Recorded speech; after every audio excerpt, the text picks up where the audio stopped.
د بوجیو د تولید فابریکه دغه فابریکه چې د ننګرهار د شیخ مصری صنعتي ښارګوټ کې د یو پانګوال له لوري د 1 میلیون امریکایي ډالرو په لګښت جوړه شوې د ورځې 50,000 بوجي تولیدوي او له 150 زیاتو کسانو ته پکې په مستقیم او غیر مستقیم ډول د کار زمينه برابر شوې ده. دغه فابریکې مسولین وایي دوی اوس مهال د هیواد په کچه د هغه شرکتونو چې بوجیو ته اړتیا لري 80% اړتیاوي پوره کړي او دوی غواړي چې د خپل تولید کچه تر دې هم زیاته کړي. 1 میلیون ډالر سرمایه گذاري فعالیت ته آماده شوې ده.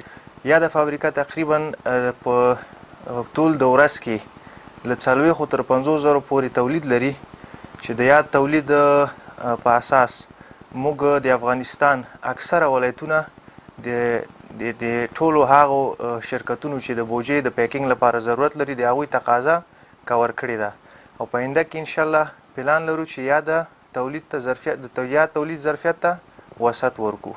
دوی همداراز وایي چې اومه مواد له دوبۍ، سعودي، ایران، قطر او چین هیواد څخه واردوي چې وخت نا وخت موټرې د پاکستان په کراچۍ بندر کې په قصدي ډول د پاکستاني مسولینو له لوري درول کیږي چې دوی له عمل ستر زیان ویني. دوی له حکومت د دغه ستونزې د حل ترڅنګ د اړتیا وړ سلسله برېښنا او دغه خرګوټي د سړکونو د جوړېدو غوښتنه هم کوي.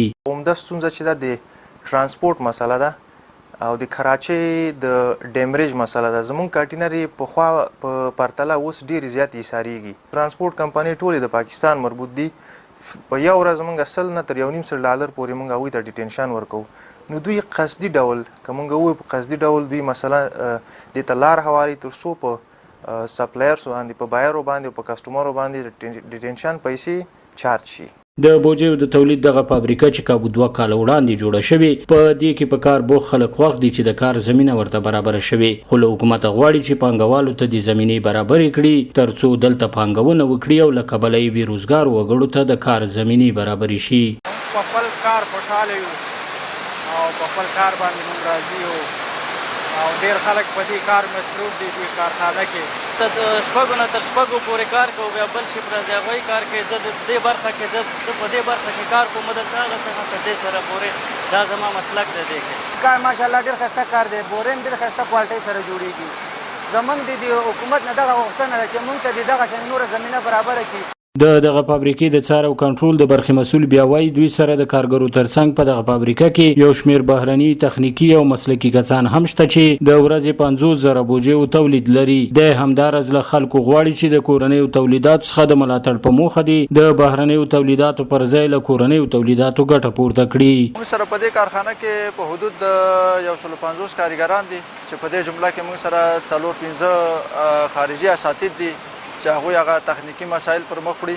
د کیفیت له نګاله خو موږ ټولو هیوادوالو ته ډاډ ورکوو لا کیفیت دی. موږ سره لوړ معیار سره موږ خپل تولیدات هیوادوالو ته وړاندې کوو. د ننګرهار د صنعت او سوداګرۍ ریاست مسولین د سړک د جوړولو برخه کې د اقداماتو د یادونې ترڅنګ د برېښنا کمښت عمومي ستونزه بولي او زیاتوي که د اومه موادو ستونزه ورسره شریکه شي دوی به یې اړوند وزارتونو سره د لازمو اقداماتو د ترسروي په موخه شریکه کړي. همدانن د موږ انجینر صاحبان لاړل سروې کوي دغه د ملي شرکت سره قرارداد شوی و چې اوس 10% معلوموي بل شرکت سره به قرارداد کوي سرکونه به انشاءالله جوړیږي. د برېښنا ستونزه دا ده چې دا عمومي ستونزه ده. اوړي کې د اوړي په موسم کې په جلال آباد ښار کې عموما برېښنا لږ کمیږي. کراچۍ او په نورو بندرو کې د ستونزو په هکله د موږ وزارت څخه 2-3 کرتې پلاوي راغلي دي او هغوی دا مشکلات هغه کړي دي او که چېرته موږ سره دغه ستونزه کومه خاصه ستونزه لري دوی موږ سره شریکه کړي موږ یې د اړوندو وزارتونو سره شریکوو او په دې هغه کې به لازم اقدامات کیږي. د اسلامي امارت لوړپوړو مسولینو هم تل پانګوال او سوداګرو ته د لازمو اسانتیاو د رامنځته کېدو ډاډ ورکړی او ویلي دي هڅه کوي چې د کورنیو تولیداتو په پیاوړتیا سره هیواد د بهرنیو له احتیاجه خلاص کړي. سباون ساحل، وحدت نیوز، ننګرهار.